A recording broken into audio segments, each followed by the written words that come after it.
Bonjour. Bonne année d'abord. Bonne année, mes meilleurs vœux 2023. Beaucoup de santé, beaucoup de réussite, beaucoup de connaissances, mais aussi beaucoup d'investissement. Je me présente, je m'appelle Ardi Chaima, président de Chaima Capital. C'est une firme d'investissement qui vous permet d'investir dans l'immobilier. Pour avoir un peu plus d'informations, allez sur chaimacapital.com ou envoyez-nous un email à contact@chaimacapital.com. J'espère que vous allez très bien. Vous savez qu'ici, on parle tout le temps d'investissement.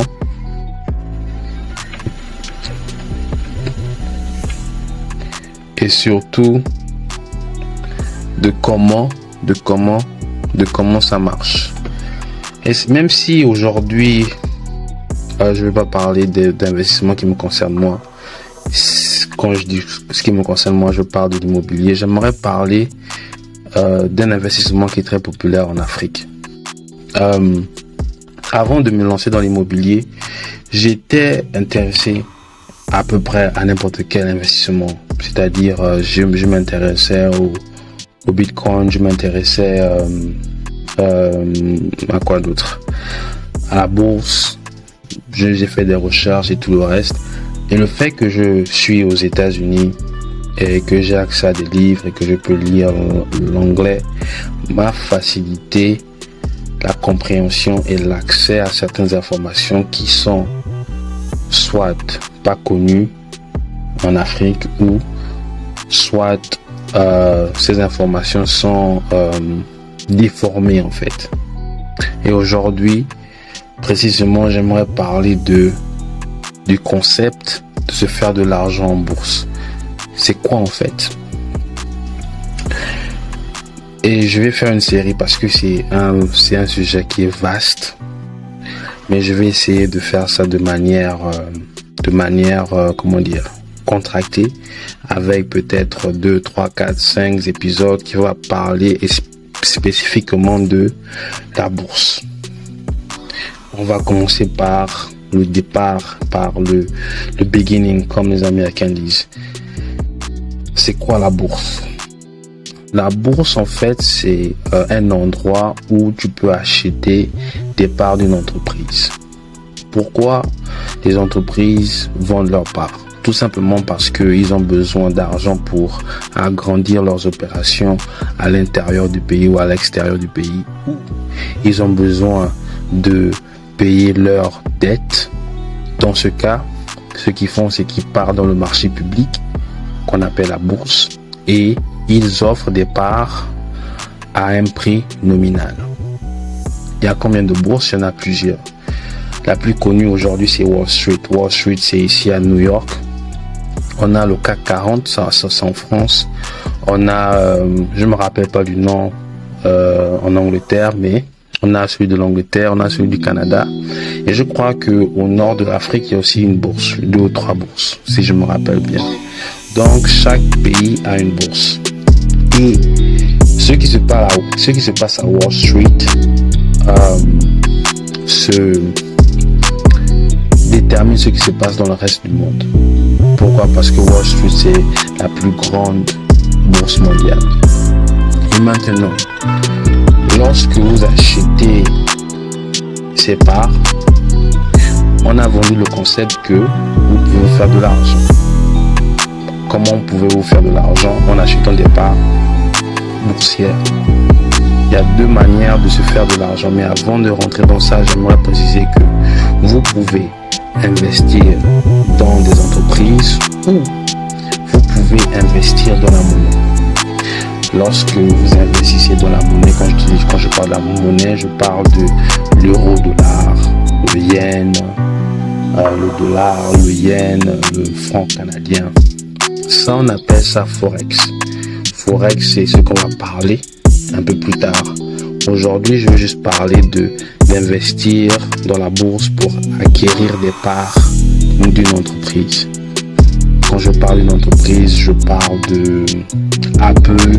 Vous pouvez acheter des parts d'Apple, vous pouvez acheter des parts de Samsung, vous pouvez acheter des parts de De quoi d'autre? Des différentes marques connues au monde. Vous pouvez acheter leurs parts. Donc on va se focaliser sur ce type d'activité, acheter des parts d'entreprise. Maintenant, lorsqu'on achète des parts d'entreprise, comment on se fait de l'argent? Il y a deux moyens de se faire de l'argent. Le premier, c'est quoi? Le premier, c'est lorsque vous achetez une entreprise, lorsque vous achetez la part d'une entreprise, cette part-là, en fait, vous donne des dividendes. C'est quoi un dividende? Un dividende, c'est de l'argent que vous recevez. Ils appellent ça chaque quarter, c'est chaque 4-5 semestres ou chaque année. Donc, si vous achetez une part, cette part-là produit, on va dire, en parenthèse, un salaire. Et ce salaire-là, c'est le pourcentage de la valeur de la part. Donc, imaginez, voilà, vous achetez la marque Chaima. Vous achetez une part de la marque Chaima. Et la part de la marque Chaima, là, c'est 100 €, 100 $. Chaque 4 mois, juin, décembre, ou chaque année, chaque décembre ou chaque janvier, les 100 $ que vous avez dépensés là va produire un dividende de 10 $. Donc chaque semestre ou chaque année, vous allez recevoir 10 $. Et c'est comme ça qu'on se fait de l'argent. Vous achetez une part et cette part produit une dividende. C'est qu'on appelle ça dividende. Quand on va dire entre nous un salaire, c'est 10 $, 1 $. Ça va dépendre de la dividende. C'est la compagnie qui décide de la valeur de la dividende qu'ils vont donner. Ça, c'est après un meeting et tout ça. Ça, c'est le premier moyen. Le deuxième moyen, c'est lorsque vous achetez une part et que cette part prend de la valeur au fil du temps. Imaginez, vous achetez Chaima en 2011 et Chaima coûtait 10 $. En 2022, Chaima maintenant coûte 100 $. Si vous décidez de vendre Chaima en 2022 à 100 $, vous allez mettre dans votre poche 90 $.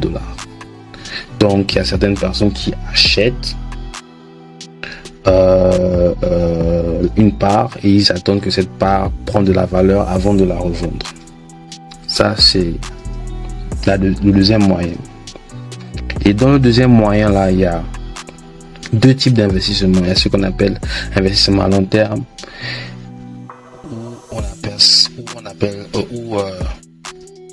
ou c'est aussi appelé short selling. On a l'investissement à long terme et l'investissement à court terme, short term selling. Maintenant, le short term selling sert à quoi? Vous achetez une bourse à 5 heures du matin à un prix. Vous attendez que ce prix augmente d'une certaine valeur à 13 heures ou à 14 heures de la même journée et vous le revendez. Et vous faites ça à chaque fois. On appelle ça short selling. Short selling et par la suite, quand vous faites tout ça, vous créez votre méthode en fait de comment vous voulez vous faire de l'argent. Soit vous voulez acheter des parts qui produisent des dividendes, ou soit vous voulez soit vous voulez acheter des parts, les garder plus longtemps, ou soit vous les achetez pour les vendre un peu plus rapidement.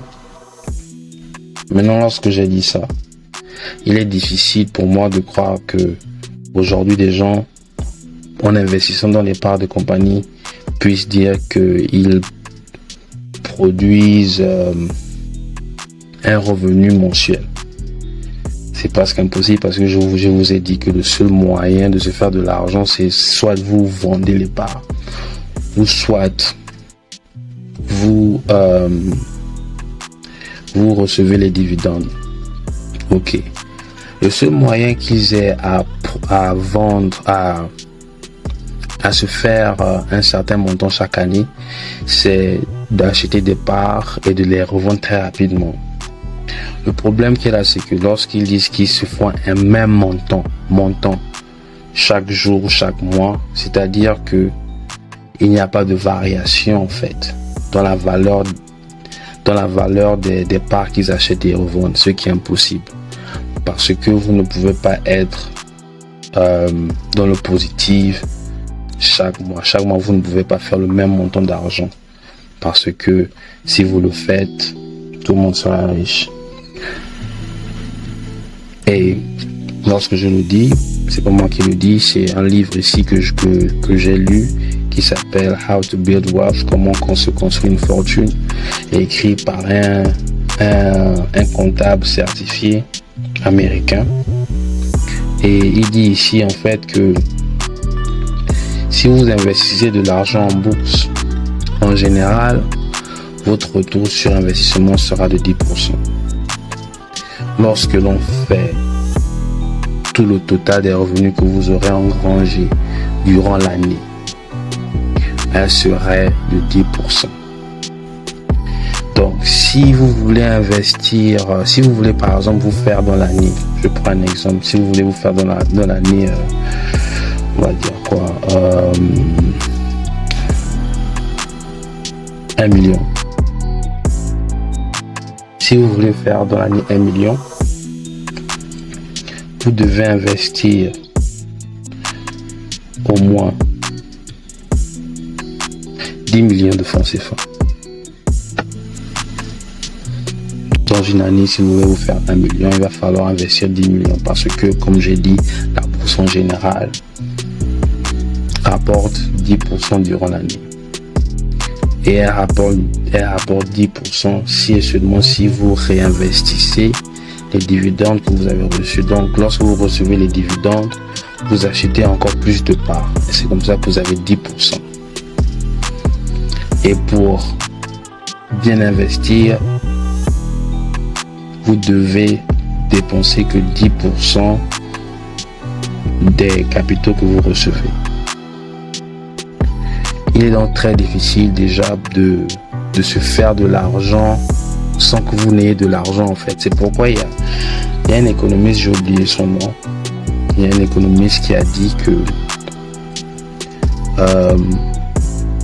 la bourse est faite pour conserver l'argent contre l'inflation.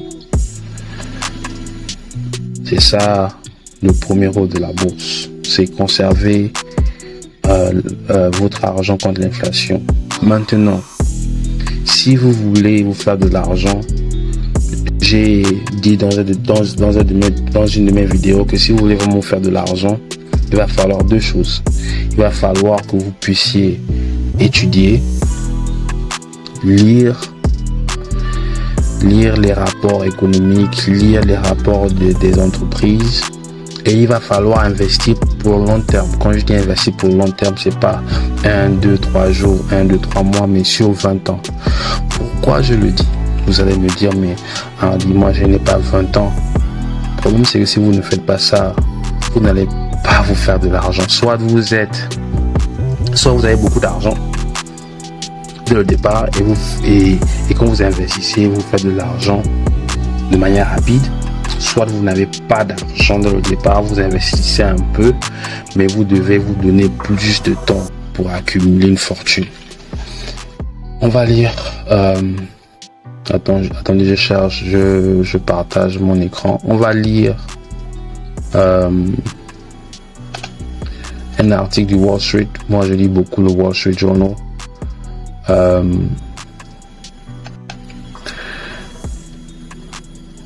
Le Wall Street Journal. L'article dit ici que un joueur de clarinette. Quand je lis cet article, je me suis dit, attends, mais Wall Street Journal se fout de nous, quoi. Ils disent ici qu'un joueur de clarinette. Donc, le joueur de clarinette, c'est un joueur de flûte, en fait. On connaît c'est quoi la clarinette. Et ici, les joueurs de clarinette ne sont pas riches, ils sont considérés comme étant une classe moyenne. Donc, un joueur de clarinette a donné de sa propre fortune 125 millions de dollars à à une université de Boston. Maintenant, les gens se sont étonnés. Comment il a pu accumuler 125 millions pour donner ça aux gens? Maintenant, je vais lire. Et là, c'est le Wall Street Journal. C'est le journal le plus, j'ai oublié le mot en français, on dit trust, le plus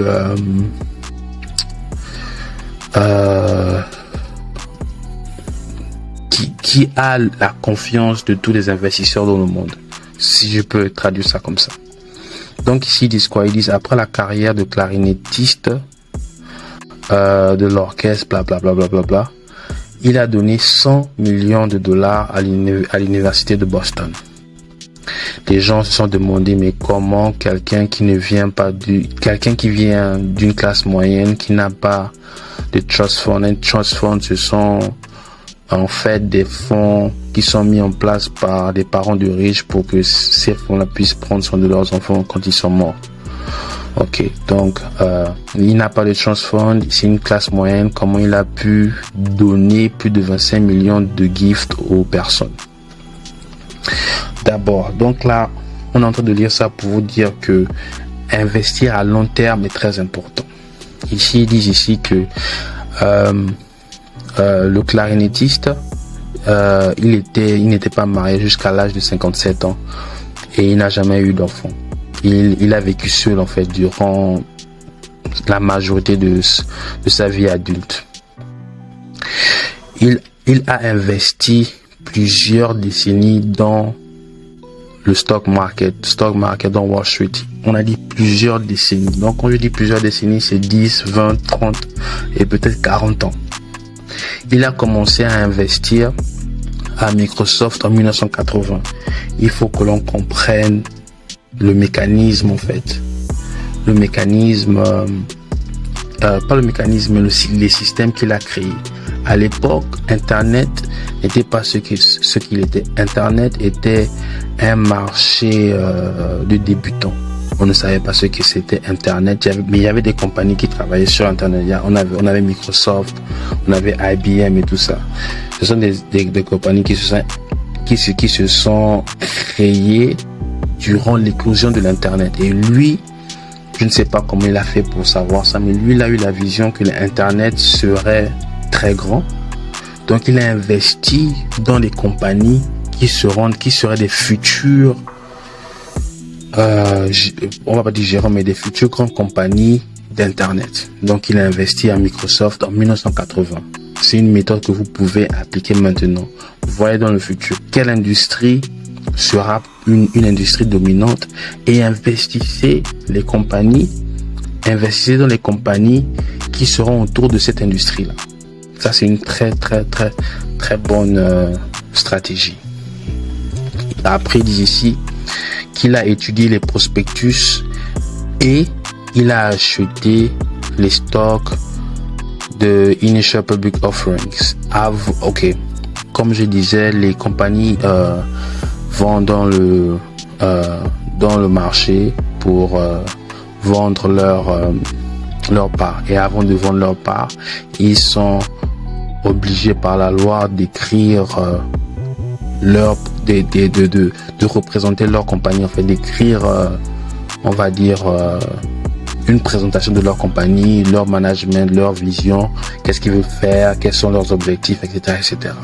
Et lui, le gars en question, le clarinettiste, il a acheté ces magazines-là, il a étudié les prospectus. L'éducation, c'est important. C'est pourquoi je me dis aussi que personne ne va venir vous aider à faire de l'argent si vous n'êtes pas éduqué. Personne. Et la meilleure des éducations, c'est l'éducation que vous pouvez le faire vous-même. Je ne refuse pas, vous pouvez prendre des classes, mais il faut faire attention. Certaines classes sont là juste pour vous sucer de l'argent. Mais vous pouvez faire des choses de vous-même, comme déjà lire les livres économiques comme L'Économiste, Jeune Afrique, regarder le journal quelque temps et aller sur le net. Vous pouvez tout trouver sur le net maintenant. Il va falloir lire et vous intéresser aux compagnies dans lesquelles vous investissez en fait. Vous ne devez pas seulement juste étudier des formules et des graphes, mais étudier aussi les compagnies. C'est ce qu'on appelle études fondamentales lorsqu'on investit dans la bourse. Et lorsque vous étudiez les graphes, c'est études techniques. Donc, il dit ici, to the boom and bust, you start with the winners. Ok. Ce qui veut dire par là, c'est que durant les crises, parce que lorsque vous investissez dans la bourse, il y aura des crises. Je suis désolé, il y aura des crises. Donc, quand il y avait eu des crises, il n'a pas décidé de vendre les parts qu'il avait, il a seulement décidé de les garder. C'est aussi ça le problème, c'est qu'il y a beaucoup de gens qui sont influencés lorsqu'ils voient tout le monde acheter une part de compagnie, eux aussi vont acheter. Lorsque ils voient des gens vendre, eux aussi ils veulent vendre. Non, il va falloir que vous développiez votre propre stratégie, votre propre manière de faire des choses. Mais comme les Américains disent, follow the crowd and pay. Si vous suivez les gens, vous allez faire les mêmes erreurs que les gens font. Donc ici, il explique un peu qu'il a évité des risques, etc., etc., etc. Donc voilà, vous avez quelqu'un qui a investi depuis 1980. Et c'est je crois en 2022, hein, je vois pas bien. En tout cas, en 2022-2021, il a fait le cadeau de près de 100 millions de dollars. Donc, pour vraiment se faire de l'argent, lorsque vous n'êtes pas riche, parce que si vous êtes riche, vous n'allez pas être sur YouTube en train d'apprendre quelque chose. Vous allez payer un expert. Vous allez être autour des experts. Donc, si vous êtes sur YouTube, sur Facebook, pour apprendre comment investir, c'est que dans la majeure partie du temps, vous n'avez pas les moyens de vous payer un expert. Si vous n'avez pas d'argent, ou si vous n'avez pas beaucoup d'argent comme millionnaire, comme être un millionnaire et tout autre, il va falloir investir dans le long terme. Ça, c'est un. De deux, il va falloir avoir un peu, on va dire, l'esprit de prophétie, mais non, je blague. Il va falloir étudier l'économie pour voir où l'économie se dirige. Parce qu'aujourd'hui, on parle beaucoup de voitures électriques. On a Tesla qui est là. On a des voitures chinoises qui arrivent. C'est quelque chose que vous pouvez vous intéresser parce que demain, la voiture électrique sera vraiment une part de notre vie quotidienne. Aujourd'hui, on a Joe Biden aux États-Unis qui a dit que d'ici l'année 2025, il veut que toutes les voitures ici soient électriques. Donc, vous pouvez déjà analyser les différentes compagnies qui produisent des voitures, qui s'intéressent, qui investissent de manière importante dans les voitures électriques et pourquoi pas déjà acheter des parts là-bas. Vous pouvez aussi voir dans des marchés émergents certaines compagnies qui vont vouloir s'installer en Afrique ou en Chine, en Inde. C'est tout un exercice. Et cet exercice-là, c'est un travail de recherche. Et c'est un travail de recherche qui ne peut pas être donné dans une classe. On ne donne pas tout dans une classe. Même que lorsque vous partiez à l'école, on vous donne juste 20%, les 80% c'est vous. C'est la même chose avec investir. Donc je voulais terminer cet épisode-là. J'ai un peu parlé de c'est quoi investir, comment faire pour investir. Prochainement, je rentrerai un peu plus dans les détails sur les différentes méthodes d'investissement à Wall Street et les erreurs à ne pas commettre. Donc, merci de m'avoir écouté. C'était très intéressant de parler d'investissement avec vous, même si je ne fais pas trop d'investissement dans Wall Street, mais c'est un sujet qui m'a passionné et j'ai étudié, j'ai lu sur ça. Donc c'est aussi pour vous dire qu'il faut faire attention lorsque vous partez dans les séminaires, lorsque vous partez dans prendre des classes et tout ça. Il y a certains qui sont là pour éduquer, mais il y a d'autres qui sont là juste pour vous prendre de l'argent. Et aujourd'hui, je vous ai montré un Américain, il s'est fait 100 millions, il n'a pas fait une classe. Il n'est pas parti dans un séminaire. Ce qu'il a fait, il a étudié, il a lu des livres économiques et de là, il a choisi ses compagnies à investir. J'ai fait une erreur. J'ai fait une erreur au début de la vidéo. J'ai dit que lorsque l'on achète une part et que l'on vend cette part en moins de 1 heure ou en moins d'un jour, un mois, j'ai dit que c'était short selling. Non, c'est pas short selling, mais c'est plutôt lorsque vous tradez, en fait. On appelle ça trading. Lorsque vous gardez des parts d'une compagnie pour, on va dire, un jour, 1 heure, 2 heures, 1 semaine, 1 mois, on appelle ça trading. Mais lorsque vous gardez des parts d'une compagnie pour 10, 15, 20 ans, on appelle ça investing. Donc, investing et trading, c'est 2 choses différentes.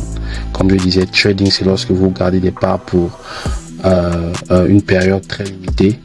Et investing, c'est lorsque vous gardez ces parts pour 10, 15, 20, 30, 40 ans. Et je disais ici, en conclusion, que c'est mieux d'investir que de trading. Dans le prochain épisode, je rentrerai plus en détail et pourquoi pas partager certaines astuces qui seront tous gratuites. Allez, à plus.